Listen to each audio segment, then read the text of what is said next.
আধার কার্ডের সাথে mobile number link না থাকলে এসব কিছুই করা যাবে না, নির্দেশিকা জারি করলো ইউআইডিএআই। স্কিপ না করে পুরো ভিডিওটি অবশ্যই দেখুন।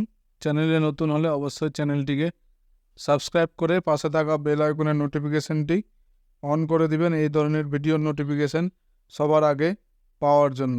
তো চলুন বন্ধুরা, পুরো ভিডিওটি দেখে নেওয়া যাক। বর্তমানকালে ভারতবাসীদের কাছে সবথেকে বড় পরিচয়পত্র হলো আধার কার্ড। আধার কার্ড ছাড়া রেশন তুলতে যাওয়া বলুন কি ব্যাংকের কোনো কাজ বা মোবাইলের কানেকশান নেওয়ার সম্ভব নয়। তবে আধার কার্ডটির দ্বারা তখনই অফিসিয়াল কোনো কাজ হবে যখন আপনার আধার কার্ডটি আপনার মোবাইল নম্বরের সঙ্গে লিঙ্ক করা থাকবে। এর আগে কেন্দ্র সরকারের তরফ থেকে মোবাইল নম্বরের সঙ্গে আধার কার্ডের লিঙ্ক করানো বাধ্যতামূলক বলে ঘোষণা করেছিল। বিস্তারিত তথ্য জানার জন্য আর্টিকেলটি সম্পূর্ণভাবে পড়ুন।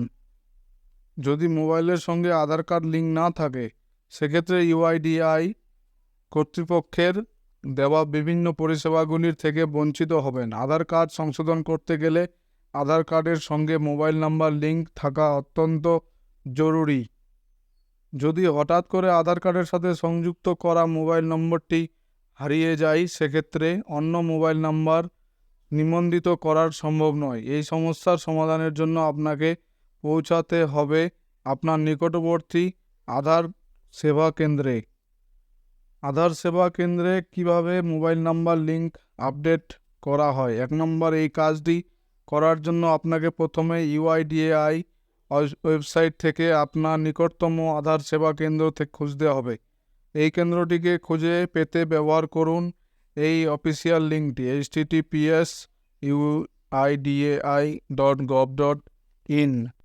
2 নম্বর, এই আধার তথ্য আপডেট করার মতো গুরুত্বপূর্ণ কাজটি করার জন্য আপনাকে যে জরুরি নথিগুলি সাথে নিয়ে যেতে হবে সেগুলি হলো আপনার আধার কার্ড ও তার জেরক্স কপি, ঠিকানার প্রমাণপত্র হিসাবে voter ID, passport, driving licence, ইউটিলিটির বিলের কপি, একটি নতুন মোবাইল নাম্বার। 3 নম্বর, আধার কেন্দ্রে গিয়ে আধার আপডেট সংশোধন ফর্ম সংগ্রহ করতে হবে আধার কেন্দ্রের কাউন্টার থেকে।